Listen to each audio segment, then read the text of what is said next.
Assalamualaikum and a very good morning everyone. My name is Adam Hakimi bin Muhammad Saleh, Ismi Qudwatul Adilah, and I am a student from Tapah Science School, AEA 0043.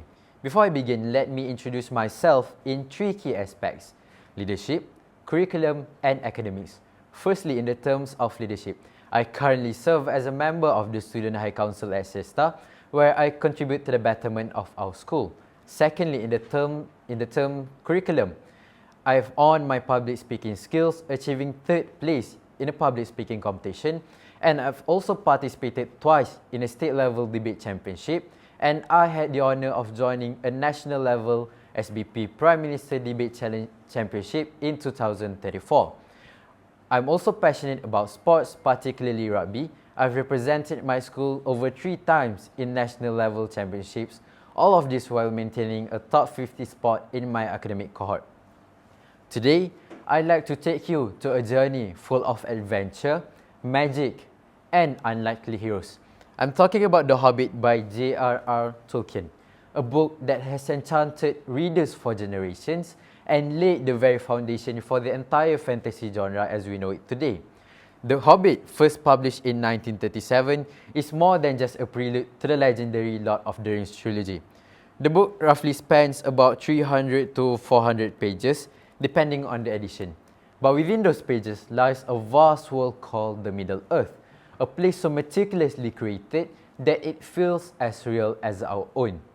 But before we dive into the story, let's talk about the man behind this masterpiece, John Ronald Reuel Tolkien, or better known as J.R.R. Tolkien. Tolkien was more than just an author.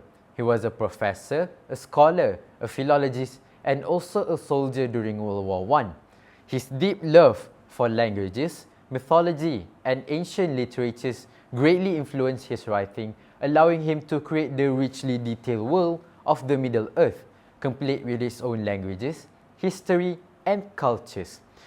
Before The Hobbit, Tolkien had already been making a name for himself in the academic circles as a professor of Anglo-Saxon at Oxford. However, it was The Hobbit that catapulted him into the literary spotlight, marking the beginning of his enduring legacy. It wasn't long before Tolkien began to write The Lord of the Rings, a trilogy that would cement his place as one of the greatest fantasy writers of all time. So, what is The Hobbit all about? At its heart, The Hobbit is a story of Bilbo Baggins, a hobbit who lived a quiet and a comfortable life in the Shire. Hobbits are known for their love of peace, good food, and staying out of trouble, something that Bilbo is quite content with.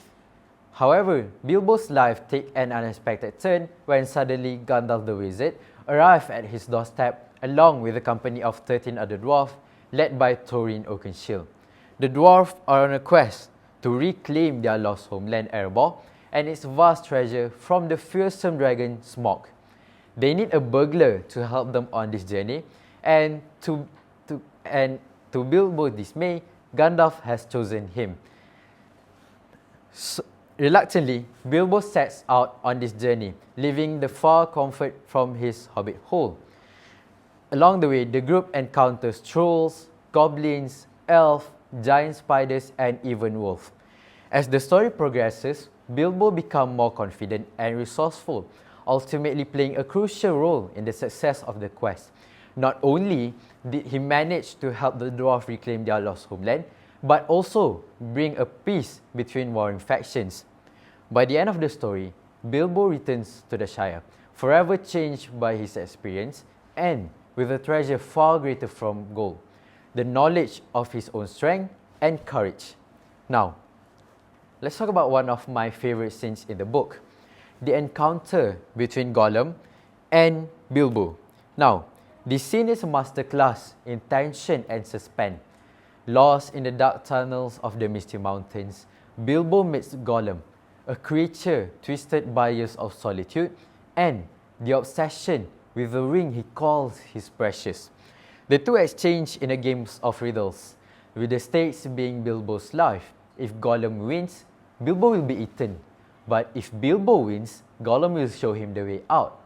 The riddles they exchanged were clever, and this scene is filled with a creeping sense of dread as we watch Bilbo's, armed with only his wits, try to outsmart this very dangerous creature. And then this shows Tolkien's skills in creating suspense and also introduce the One Ring, a seemingly important object that would later be the central focus of the Lord of the Rings trilogy. Now, and then there are the quotes, lines of wisdom and beauty that stays with you long after you've turned to the last page. And here is one that stands out to me. So comes snow after the fire, and even dragons have their endings. These lines, spoken near the end of the book, show us that even the greatest challenges can be overcome, and that all things, even dragons, have their endings. As an SBP student, I understand that every journey eventually must come to an end, and that every battle has its own conclusion, and that I should give my best effort and persevere until I achieve my goal, as well as I should never stop halfway through my journey until I achieve my best. So if you haven't read this book already, I highly recommend you diving into this adventure.